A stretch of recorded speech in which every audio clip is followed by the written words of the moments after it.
Amén.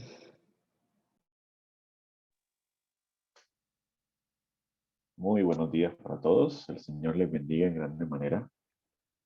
Qué interesante poder cada día buscar al Señor y pedirle que nos ayude, que alimente nuestra fe, que ayude nuestra incredulidad, que nos permita creer.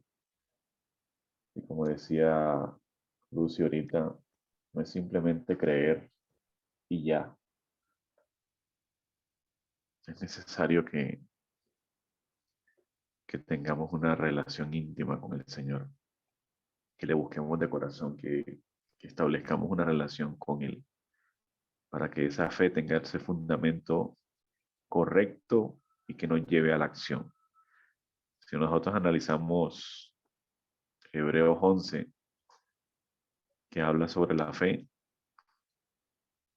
cada uno de los personajes que aparecen ahí se muestra su fe a través de sus obras, a través de lo que hicieron, una fe activa, no una fe pasiva. Bueno, llegamos a la mitad de nuestras temáticas, llegamos al cuarto día, a la cuarta fiesta, y creo que ha sido una experiencia maravillosa a través del estudio de la palabra del Señor. Queremos invitarle para que cerremos nuestros ojos y vamos a orar. Oremos. Dios eterno y todopoderoso que estás en los cielos, gracias. Gracias, querido Dios, por tu compañía, gracias por tu palabra, gracias por tu amor inefable, Señor, que manifiestas hacia nosotros. Gracias porque día a día nos regalas la vida. Gracias porque estás ahí atento, Señor, a nuestras necesidades. En ese momento, Señor, queremos abrir tu palabra y queremos hacerlo con la bendición de tu Santo Espíritu. No permitas, Señor, que nos apartemos de ti. No permitas, Señor, que nuestra mente divague en otras cosas diferentes a ti. Que el centro de nuestra vida sea siempre Cristo Jesús. Que te amemos por encima de todas las cosas y te busquemos cada día de corazón. Acompáñanos, Señor, en el estudio de tu palabra porque te lo pedimos y te lo agradecemos, Señor, por los méritos y en el nombre de Cristo Jesús, nuestro Salvador. Amén. Amén. Amén. Bueno, hasta este momento hemos recorrido las tres primeras fiestas, ¿cierto? ¿Quién las puede recordar? La Pascua, dijo Denis ahí en voz baja. La fiesta de los panes. La Pascua, la fiesta de los panes, Las cabitas. las primicias. Y hoy vamos a tener lo que la Biblia llama la fiesta de las semanas. La fiesta de las semanas, que en el Nuevo Testamento se llama Pentecostés. Pero literalmente, originalmente se llama la fiesta de las semanas. Vamos a buscar Levíticos capítulo 23. Levítico capítulo 23, versículos 15 al 17. Recordamos entonces que Levítico 23 enumera todas las fiestas, haciendo la apertura con el sábado. El sábado semanal, y luego comienza a enumerar las fiestas, cada una de ellas. La Pascua, luego la fiesta de los panes, luego la fiesta de las primicias, y ahora vamos con la fiesta de Pentecostés o la fiesta de las semanas.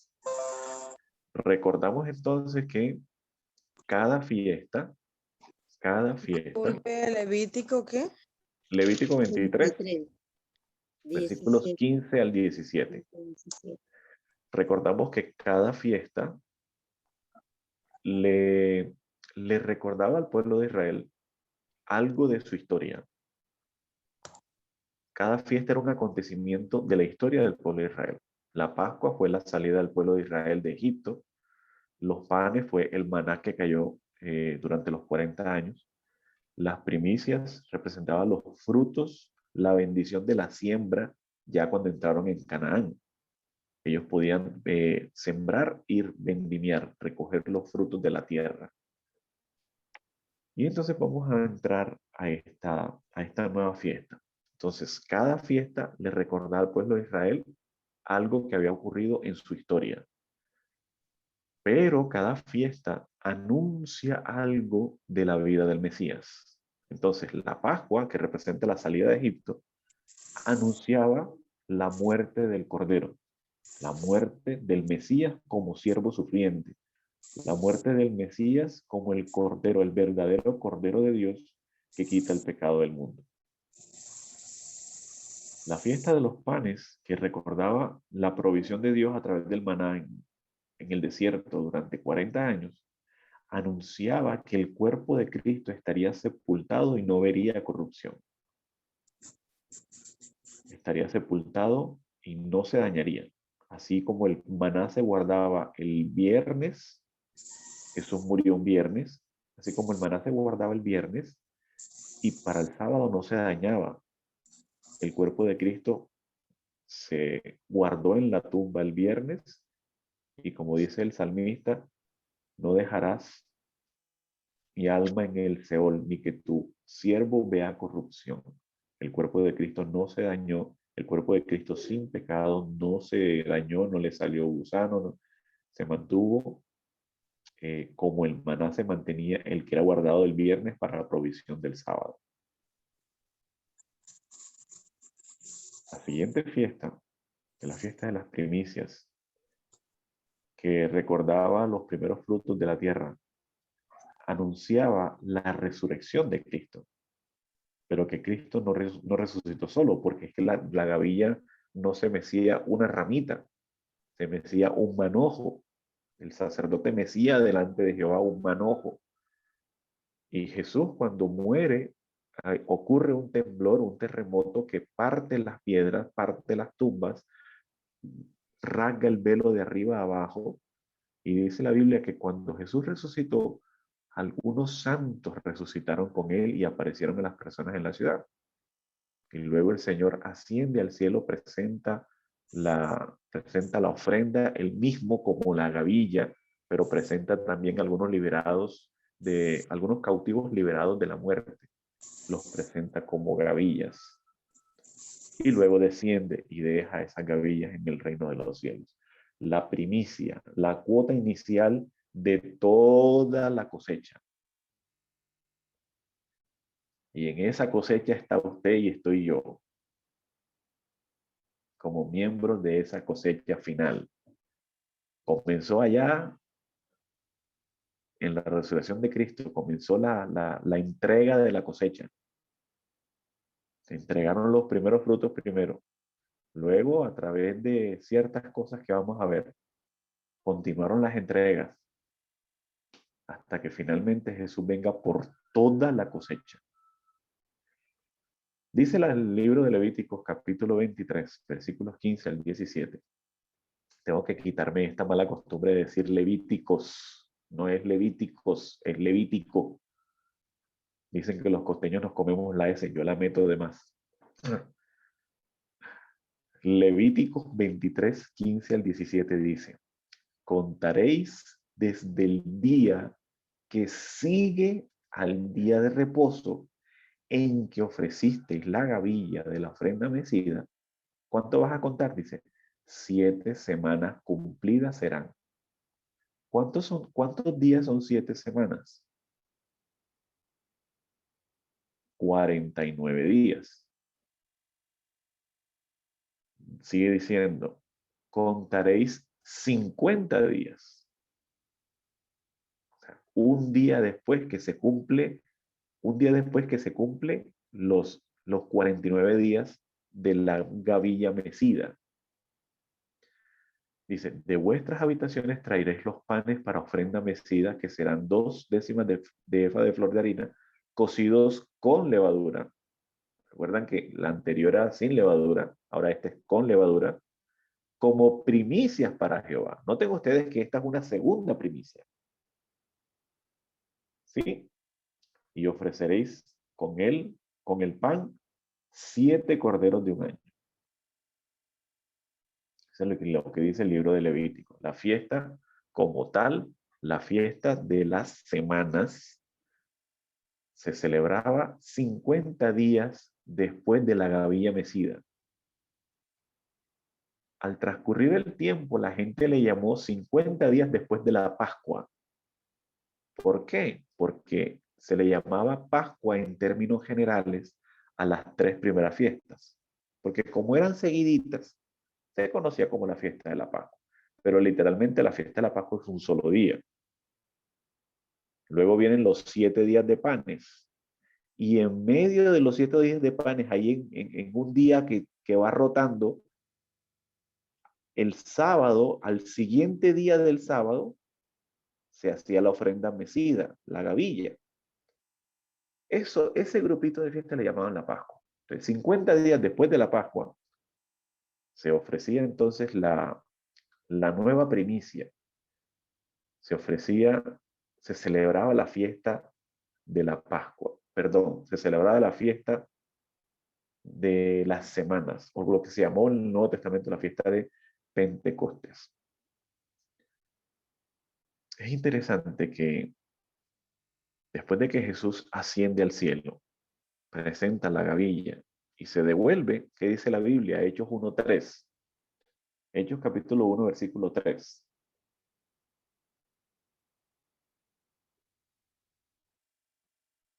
Dice la palabra del Señor, a quienes también después de haber padecido, esto es Cristo después de haber padecido, se presentó vivo con muchas pruebas indudables, apareciéndoseles durante 40 días y hablándoles acerca del reino de Dios. Jesús comienza a aparecerse todas esas narraciones que aparecen en la Biblia de que se le apareció a los 2 discípulos ahí camino de Maús, se le apareció a los discípulos que estaban reunidos y no, que Tomás no está, entonces Tomás dijo que si yo no toco sus heridas, entonces no voy a creer. Entonces de ahí en adelante quedó que Santo Tomás era el incrédulo. Entonces, después a la semana siguiente, dice 8 días después, Jesús se les aparece nuevamente y le dice a Tomás, ven, Tomás, tú no creías, ven, toca, aquí estoy. Y metió su dedo en la herida y todo. Y entonces ahí es la expresión que le dice, Señor mío y Dios mío. Y se le apareció varias veces entonces Jesús a los discípulos, se le apareció a la orilla del lago, cuando confirmó a Pedro, que Pedro se tiró del barco allá corriendo, desesperado, y llegó a los pies de Jesús. Todas esas apariciones así que hizo Jesús a sus discípulos duraron 40 días, según lo que registra Hechos capítulo 1, versículo 3. Y en el versículo 8 dice, pero recibiréis poder cuando haya venido sobre vosotros el Espíritu Santo y me seréis testigos. Esos 40 días fueron 40 días de estudio de la palabra del Señor. El Señor confirmaba, les explicaba a través de la palabra todas las cosas que estaban aconteciendo y les decía, tienen que prepararse y esperar hasta que venga el Espíritu Santo. Tienen que prepararse, esperar hasta que venga el Espíritu Santo. Tienen que prepararse y esperar hasta que venga el Espíritu Santo. El Señor les dijo, me seréis testigos. Me seréis testigos cuando haya venido sobre vosotros el Espíritu Santo. Esto es bien interesante y yo quiero que por favor lo tengamos, o sea, tengamos mucha atención en esto. Mucha atención en esto. Vamos al libro de Éxodo, capítulo 19, versículo 1. Éxodo 19:1. ¿Qué pasó 50 días después de que el pueblo de Israel salió de Egipto? ¿Qué pasó 50 días después que el pueblo de Israel celebró la Pascua? Dice, en el mes tercero de la salida de los hijos de Israel, si ustedes hacen la cuenta en meses judíos, que son de 30 días, ahí le da que después de la Pascua, después de esa celebración, después de todas esas cosas, llegan al monte Sinaí. Dice, en el mes tercero de la salida de los hijos de Israel de la tierra de Egipto, en el mismo día llegaron al desierto de Sinaí. Aconteció que al tercer día, cuando vino la mañana, vinieron truenos y relámpagos y espesa nube sobre el monte y sonido de bocina muy fuerte, y se estremeció todo el pueblo que estaba en el campamento. Miren el versículo 18. Acabo de leer el 16. Éxodo 19, 16. Ahora voy a leer el 18. Dice, todo el monte Sinaí humeaba, porque Jehová había descendido sobre él en fuego, y el humo subía como el humo de un horno, y todo el monte se estremecía en gran manera. El sonido de la bocina iba aumentando en extremo. Moisés hablaba y Dios le respondía con voz tronante. Quédense con esos acontecimientos a la orilla del monte Sinaí. ¿Qué pasó en el monte Sinaí? ¿Qué ocurrió?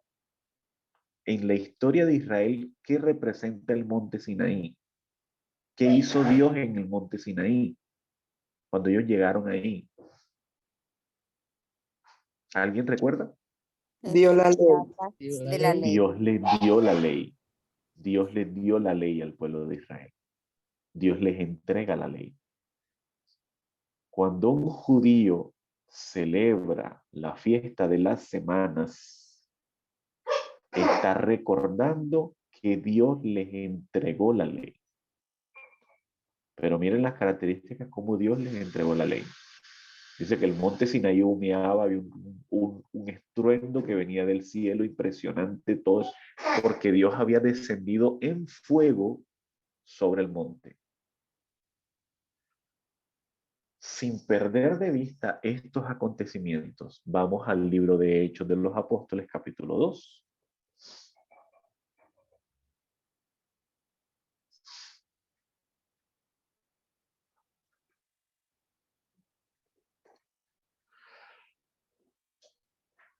Hechos 2, versículo 1. Recordemos que la fiesta de las semanas, el día de la fiesta de las semanas, en el Nuevo Testamento se conoce como Pentecostés. Penta, 50. 50 días después de la Pascua, Pentecostés. Pentecostés quiere decir 50 días después de Pascua. Pero originalmente la fiesta de las semanas. Versículo 2. Cuando llegó el día de Pentecostés, estaban todos unánimes juntos. De repente vino del cielo un estruendo, como de un viento recio que soplaba, el cual llenó toda la casa donde estaban, y se les aparecieron lenguas repartidas como de fuego, asentándose sobre cada uno de ellos.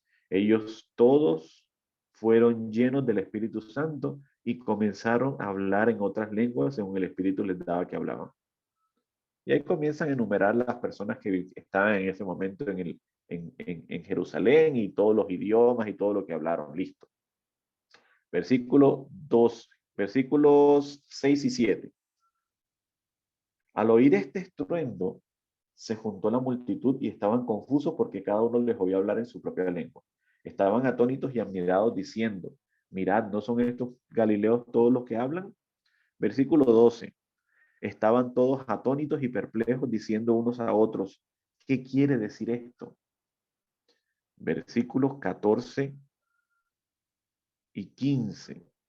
Entonces Pedro, poniéndose en pie con los 11, alzó la voz y les habló diciendo, judíos y todos los que habitáis en Jerusalén, esto os sea notorio y oíd mis palabras, pues estos no están borrachos como vosotros suponéis, puesto que es la hora tercera del día. ¿Cuál es la hora tercera del día? Las 9 de la mañana. Las 9 de la mañana, la hora en que se hacía el sacrificio matutino. En las cosas de Dios nada es casualidad. La hora en que se hacía el sacrificio matutino eran las 9 de la mañana. A esa hora se sacrificaba el cordero en el sacrificio matutino. Habían dos sacrificios, el sacrificio matutino a las 9 de la mañana y el sacrificio vespertino a las 3 de la tarde.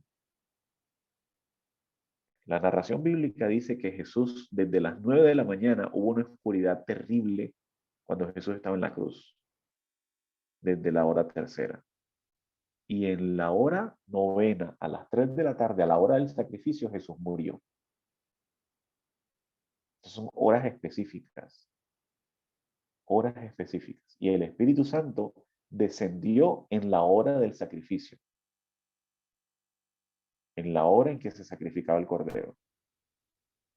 Era la misma hora en que se ofrecía la gavilla en la fiesta de la gavilla, a las 9 de la mañana. Versículo 15. Versículo 16.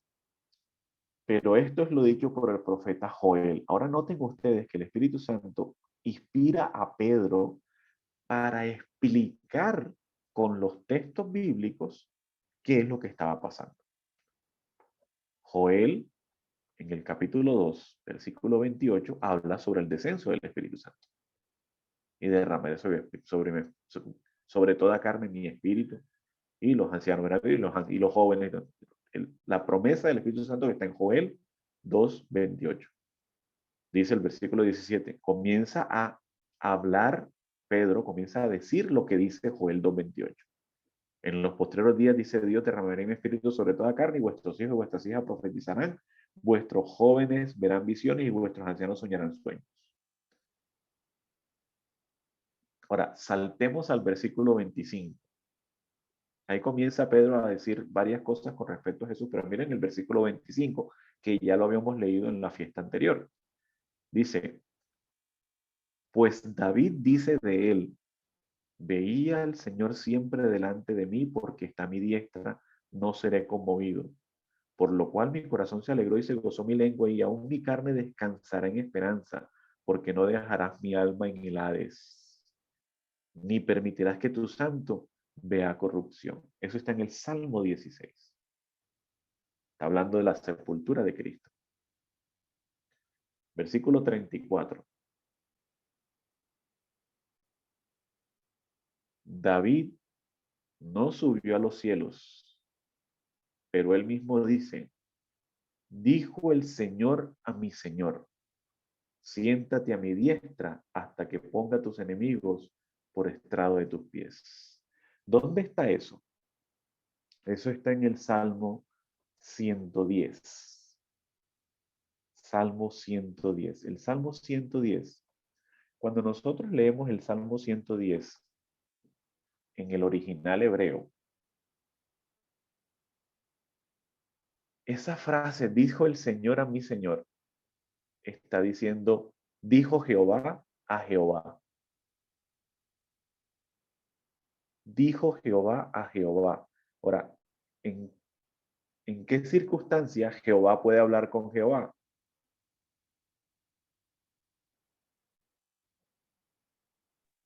Cuando está Cuando el hijo padre está hablando a su reunidos. hijo, Cuando el padre habla con su hijo. Entonces, noten que David no está hablando de él.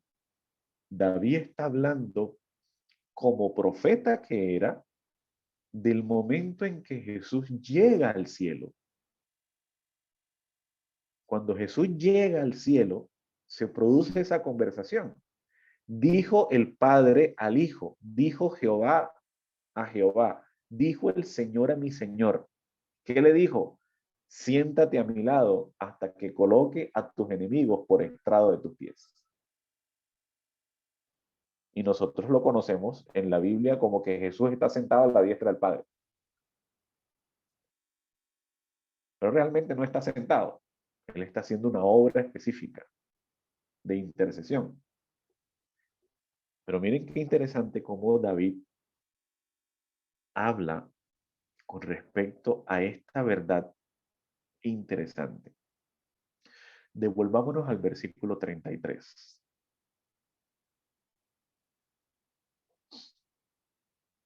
Dice, así que, exaltado por la diestra de Dios, está hablando sobre Jesús, porque él viene hablando sobre la muerte de Jesús y su resurrección. Así que exaltado por la diestra de Dios y habiendo recibido del Padre la promesa del Espíritu Santo, ha derramado esto que vosotros veis y oís. Les pregunto, ¿quién en la Biblia recibió la promesa del Espíritu Santo? los apóstoles, Los apóstoles. Pero noten lo que dice Hechos 2:33. ¿Quién recibió la promesa? Ahí da a entender que fue Jesucristo. Fue Jesús. Claro, Jesús. Dice que Dios lo exaltó y le había dado la promesa del Espíritu Santo que fue derramada sobre nosotros hoy. Lo que ustedes veis y oís. O sea, esto que está pasando, dice Pedro, es algo que Dios le había prometido a Jesús, que ocurriría y que fue derramado sobre nosotros.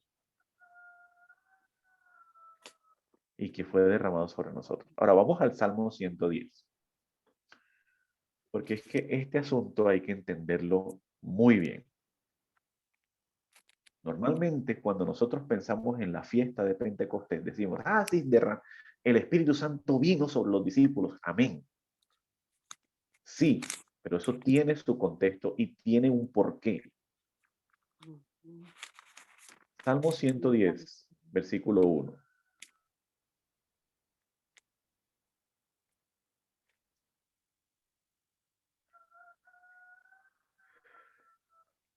Ya teniendo el contexto de que David no escribió esto sobre él, sino sobre Jesús. En el contexto en que Jesús muere, resucita y asciende al cielo, y allá se da esa conversación, miren lo que dice. Jehová dijo a mi Señor, siéntate a mi diestra hasta que ponga a tus enemigos por estrado de tus pies. Jehová enviará desde Sión la vara de tu poder, domina en medio de tus enemigos. Tu pueblo se te ofrecerá voluntariamente en el día de tu poder, en la hermosura de la santidad. Esa frase, la hermosura de la santidad, es una frase netamente del santuario. En la hermosura de la santidad. Desde el seno de la aurora tienes tú el rocío de tu juventud. El rocío está hablando de lluvia. En la Biblia, cuando tú hablas con respecto a lluvia, en términos proféticos y en términos de promesa, lluvia, nosotros lo cantamos, lluvia de gracia, lluvias pedimos, Señor. ¿Qué significa eso? La presencia del La Espíritu Santo. presencia del Espíritu. La presencia del Espíritu Santo. Versículo 4. Aquí vamos a entrar a la parte más crítica y más importante. Miren lo que Dios le dice a Jesús. Juró Jehová y no se arrepentirá. Tú eres sacerdote para siempre, según el orden de Melquisedec. ¿Qué quiere decir eso? ¿Quién era Melquisedec? Melquisedec aparece en el Antiguo Testamento cuando Abraham le ofrece los diezmos de la aventura para ir a rescatar a su sobrino Lot. Le ofrece los diezmos y todas las cosas de la ganancia porque Melquisedec era sacerdote de Jehová. Pero era un sacerdote diferente al sacerdocio aarónico que era el instituido en el santuario, el que se instituyó después con Moisés. El sacerdocio de Aarón era un sacerdocio que tenía un registro histórico de padre a hijo, padre a hijo. El hijo de Aarón tenía que ser el sumo sacerdote y así sucesivamente. Así cualquiera no podía ser sumo sacerdote, tenía que ser descendiente de Aarón. Por eso es que dice la Biblia que tiene registro. Pero la orden de Melquisedec es un sacerdocio que solamente aparece allá con Melquisedec. No tiene registro de que su padre, que el hijo, que le heredaron, nada. No tiene ningún registro. Era un sacerdocio impartido por Jehová. Entonces dice que Jesús tiene esa orden de sacerdocio. Porque es que algunas personas dicen, Jesús no puede ser el sumo sacerdote porque Jesús no era de la descendencia de Aarón. Pero es que él es sacerdote según la orden de Melquisedec. ¿Qué representa el Salmo 110?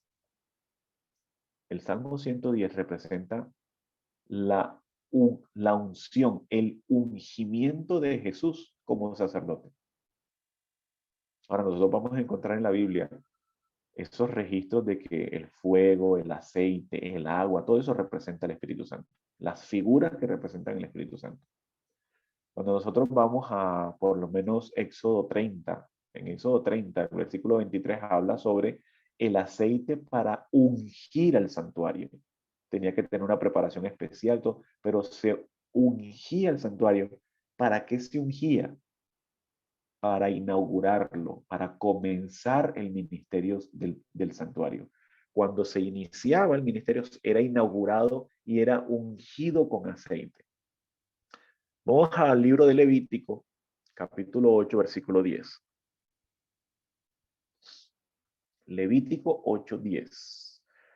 Estamos con Salmo 110, que representa el ungimiento de Jesús como sumo sacerdote. Levítico capítulo 8, versículo 10, nos habla del momento en que fue inaugurado el santuario en la tierra, el santuario terrenal. Levítico 8, 10 dice: tomó Moisés el aceite de la unción y ungió el tabernáculo y todas las cosas que estaban en él, y las santificó. Y roció sobre él, y roció de él sobre el altar 7 veces, y ungió el altar y todos sus utensilios y la fuente y sus bases para santificarlo. Versículo 12. Y derramó del aceite de la unción sobre la cabeza de Aarón y lo ungió para santificarlo. Aarón, nombrado por Dios como sumo sacerdote, fue ungido por Moisés con aceite. Esta era la ceremonia de inauguración del santuario. Se ungía todos los muebles del santuario con aceite, aceite especial, y luego se ungía al sumo sacerdote, que era Aarón. ¿Para qué tiene que ver esto con lo que estamos hablando? El libro de los Hechos de los Apóstoles, el libro de Elena G. de White, los Hechos de los Apóstoles, no el libro Hechos de los Apóstoles de la Biblia, sino el libro Los Hechos de los Apóstoles de Elena G. de White. En la página 31 dice: la ascensión de Cristo al cielo fue la señal de que sus seguidores iban a recibir la bendición prometida. Habían de esperarla antes de empezar a hacer su obra. Cuando Cristo entró por los portales celestiales, fue entronizado en medio de la adoración de los ángeles. Tan pronto como esta ceremonia hubo terminado, el Espíritu Santo descendió sobre los discípulos en abundantes raudales y Cristo fue de veras glorificado con la misma gloria que había tenido con el Padre desde la eternidad.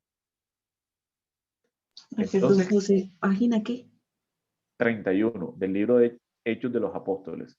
Eso en las diferentes versiones que han sacado, libros más grandes, libros más chiquitos, de pronto varía un poquito la página. Pero el libro Hechos de los Apóstoles, página 31. Ahora, vamos a leer del deseado de toda la gente, página 772. Deseado de toda la gente, página 772. Dice: y el día de Pentecostés les trajo la plenitud del gozo con la presencia del Consolador. Así como Cristo lo había prometido, todo el cielo estaba esperando para dar la bienvenida al Salvador a los atrios celestiales. Mientras ascendía, iba adelante de la multitud de cautivos libertados en ocasión de su resurrección, le seguía. La hueste celestial con aclamaciones de alabanza y canto celestial acompañaba el gozoso séquito. Al acercarse a la ciudad de Dios, la escolta de ángeles demanda lo que dice el Salmo 24: alzado puertas vuestras cabezas y alzaos vosotras puertas eternas y entrará el Rey de Gloria. Gozosamente los centinelas de la guardia responden, ¿quién es este Rey de Gloria? Dicen esto no porque no sepan quién es, sino porque quieren oír la respuesta del sublime loor. Jehová el fuerte y valiente, Jehová el poderoso en batalla. Alzado puertas vuestras cabezas y alzado vosotras puertas eternas, y entrará el Rey de Gloria. Vuelve a oírse otra vez, ¿quién es este Rey de Gloria? Porque los ángeles no se cansan nunca de oír ensalzar su nombre. Y los ángeles de la escolta responden, Jehová de los ejércitos, Él es el Rey de Gloria. Entonces los portales de la ciudad de Dios se abren de par en par, y la muchedumbre angélica entra por ellos en medio de una explosión de amor, de armonía triunfante. La entrada de Jesús al santuario, y nosotros lo encontramos registrado en Apocalipsis 4 y 5, cuando Jesús llega allá al cielo, y la aclamación general de todo el universo a Jesús por lograr la victoria. Entonces tenemos que Jesús llega al cielo y es entronizado, dice la palabra, entronizado. Ahora vamos a buscar un salmo que es todavía más interesante en la simbología. Salmo 133. Salmo 133. Apocalipsis 4, ¿qué? Perdón. Apocalipsis 4 y 5, los dos capítulos. Apocalipsis 4 y 5. Ahora vamos al Salmo 133 para que veamos estas figuras interesantes que aparecen en el Salmo 133.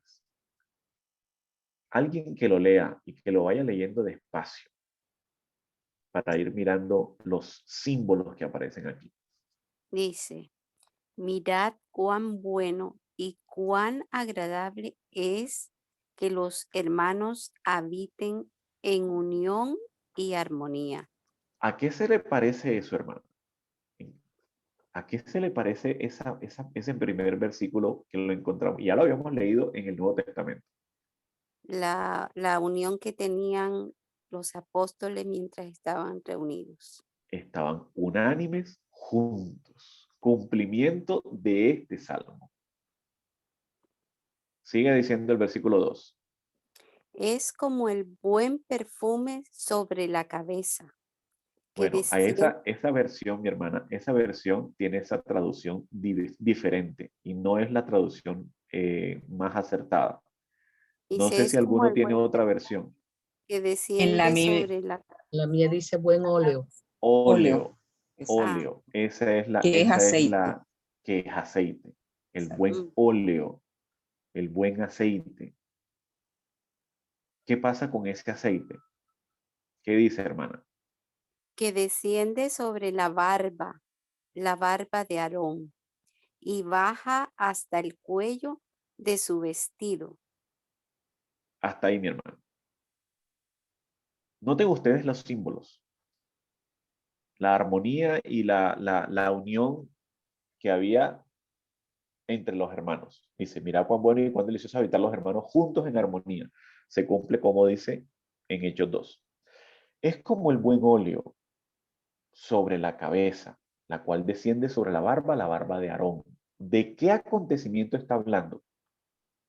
Está hablando del acontecimiento cuando es ungido a Aarón como sumo sacerdote, cuando es inaugurado el santuario. Y dice, y baja hasta el borde de sus vestiduras. Las vestiduras sumo sacerdotales es un manto largo que llega hasta la parte de los pies, con un efod, que es un vestido azul, pectoral, todas esas cosas. Y en la parte de abajo, en la falda del vestido, tiene unas campanillas. Esas campanillas tienen una función específica. El sacerdote tenía que ir sonando las campanillas y las personas escuchaban el sonido de las campanillas. Dice que echan tanto aceite sobre el sumo sacerdote que baja por su barba, llega hasta el borde de las vestiduras y dice, y gotean el borde de las vestiduras, gotean aceite de la cantidad de aceite que se echaba sobre el sumo sacerdote cuando se era inaugurado el santuario. Sigue diciendo el Es versículo 3. como el rocío, es como el rocío de Rocío. Hermón, Otra vez encontramos la palabra rocío, que representa lluvia, que representa al Espíritu Santo. que desciende sobre los montes de Sión, porque el Señor envía bendición y vida eterna. ¿Sabían ustedes que el lugar donde estaba el aposento alto, donde se reunieron los discípulos en Jerusalén, se llamaba el Monte de Sión? El lugar donde ellos se reunieron, donde descendió el Espíritu Santo, se llamaba Monte de Sión, una parte de la ciudad de Jerusalén vieja que David llamó Monte de Sión. Ahí hay una mano levantada, CJ Sarmiento.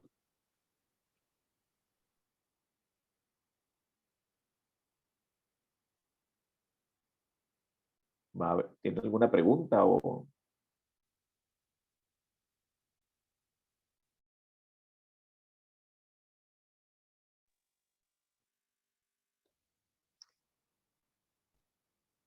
Dice entonces la palabra del Señor: mirad cuán bueno y cuán delicioso es habitar los hermanos juntos en armonía.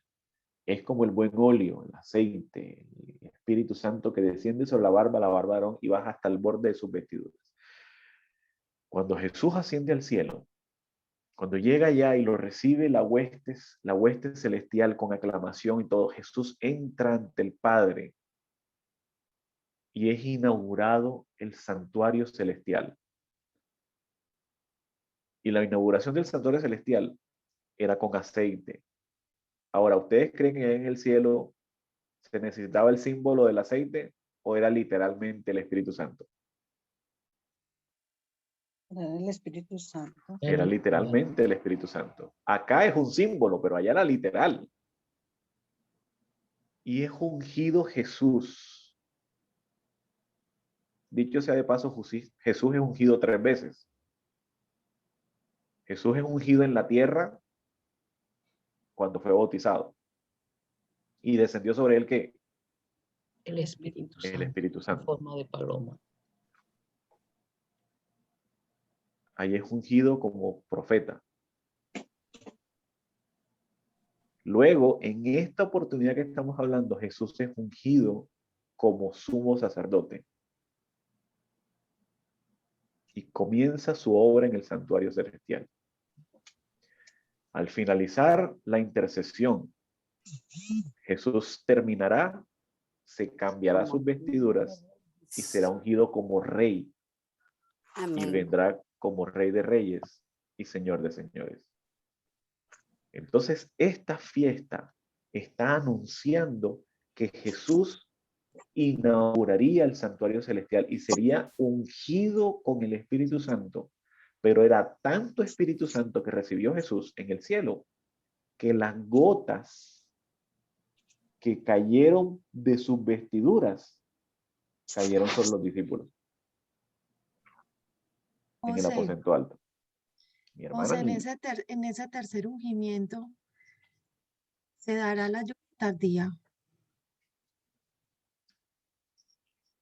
Es muy probable, porque está la promesa de que se derramará el Espíritu Santo con todo poder. El Espíritu Santo vendrá con todo poder y habrá una manifestación del poder de Dios como se manifiesta, como se dice en la Biblia, En plenitud. que será en plenitud, será iluminada toda la tierra con la gloria de Jehová. Y será la iluminación total de la tierra por la gloria de Jehová. Y nosotros recibiremos la plenitud del Espíritu Santo. Eso será pronto. Pero lo que está hablando en este momento, en este instante, es este ungimiento de Jesús como sumo sacerdote en el santuario celestial, que recibió tanto Espíritu Santo que las goticas del borde de las vestiduras cayeron sobre los discípulos y miren todo lo que hicieron. Pedro se levantó y predicó y se bautizaron ¿cuántos? 3000. Dice como 3,000, así que es probable que hayan sido más. Se bautizaron como 3,000. No contaban las mujeres ni los hombres, ni que Exacto. bueno, los niños. ¿Se acuerdan que lo que leímos en Levítico dice que nuevamente se ofrecía pan y nuevamente se ofrecía cordero, pero ahora el pan era con levadura? Ujú. Representa a esas personas que fueron llenas del Espíritu Santo en el aposento alto y continuaron con la cosecha, que fueron más o menos 3,000 personas. Mm, Fue la nueva gavilla que se ofreció, pero ya no se ofreció en el cielo, se ofreció en la tierra. Por eso el pan era con levadura, porque eran seres humanos normales, corrientes, no habían sido transformados como los de la gavilla original. Pero Jesús se ofrece nuevamente en el reino de los cielos y ahora son 7 corderos que se ofrecen. Porque Jesús nuevamente se presenta ante el Padre, pero ahora como sumo sacerdote para comenzar la obra de intercesión en el santuario celestial, en el lugar santo. Comienza la obra en el lugar santo. Ustedes nunca se han preguntado como adventistas si Jesús pasó en 1844 el lugar santo, el lugar santísimo, ¿cuándo entró al lugar santo? Entró al lugar santo en esta oportunidad, cuando asciende al cielo, 50 días después de la Pascua, asciende al cielo y es ungido como sumo sacerdote y entra al santuario, a la primera parte, al lugar santo, y comienza su intercesión diaria hasta que llegamos al momento en donde él pasa del lugar santo al lugar santísimo. Hechos 2:33 dice que exaltado a la diestra de Dios y habiendo recibido del Padre la promesa del Espíritu Santo, ha derramado esto que vosotros veis y oís. La fiesta de Pentecostés recuerda la ley en el Sinaí. Recuerda que Dios tenía algo que entregarle al pueblo, su ley. Pero anunciaba que Jesús inauguraría la obra de ministerio como sumo sacerdote en el santuario celestial. Entonces, no es simplemente que el Espíritu Santo cayó en los discípulos. No, es que Jesús estaba siendo entronizado en el cielo. Jesús estaba recibiendo la gloria de Dios en el cielo. La promesa del Espíritu Santo que había sido dada a él y él la derramó sobre los discípulos. Ahora, esa obra que inició en el cielo y que por extensión se vino a la tierra a través del ministerio del Espíritu Santo, ¿qué iba a hacer en los corazones de las personas? Convencerlo de pecado, de justicia y de juicio. Eso es para arrepentimiento. Pero ¿qué iba a hacer en aquellos verdaderos hijos de Dios? Iluminar la tierra también. Libro de Hebreos, capítulo 10, versículo 14. 14, 15, 16 y 17. Hebreos 10, 14 en adelante. ¿Alguien que lo pueda leer, por favor?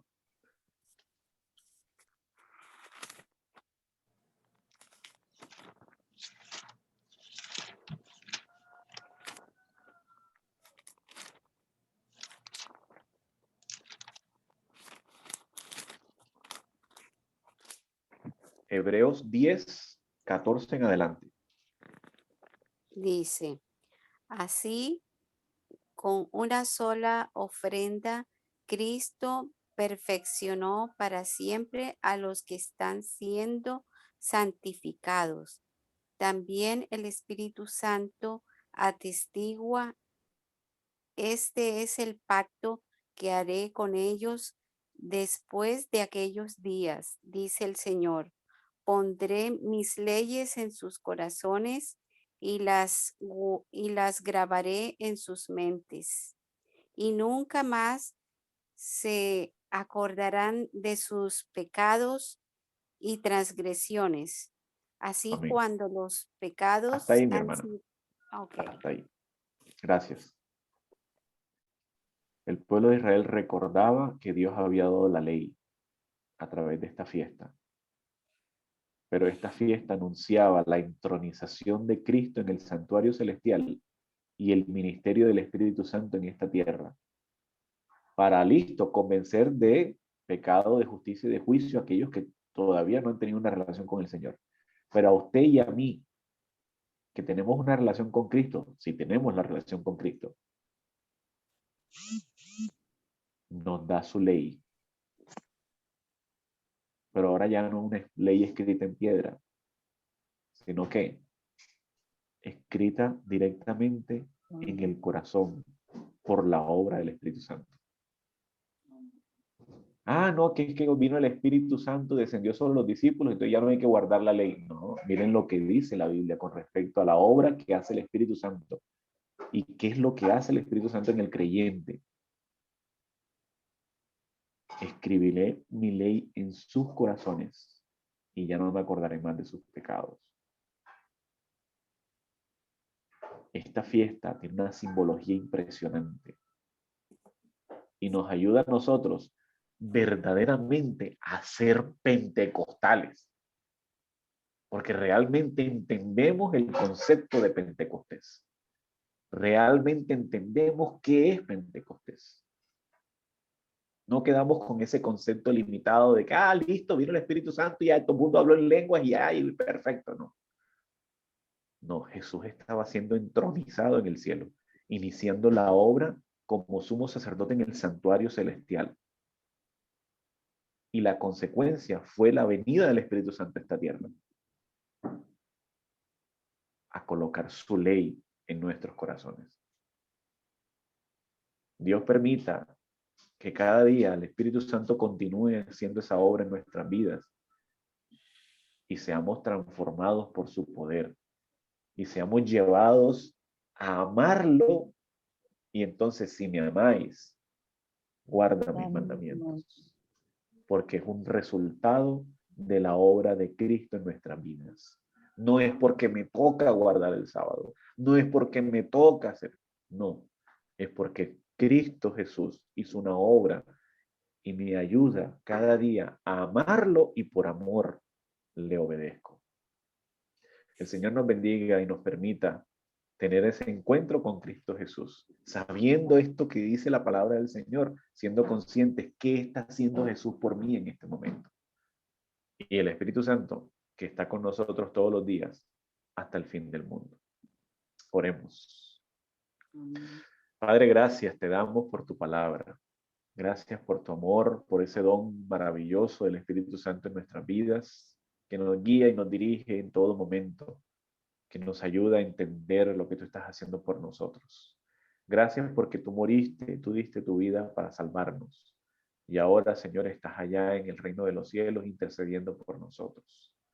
Ayúdanos, oh Padre Santo, a vivir de acuerdo a tu voluntad, a abrir nuestra mente y nuestro corazón a que tu Santo Espíritu trabaje en nosotros, nos convenza de pecado, de justicia y de juicio y nos ayude, Señor, siempre a mantenernos al lado tuyo, amándote por encima de todas las cosas. Amén. Y respetando y obedeciendo tu ley como el resultado de ese amor por nosotros. Amén.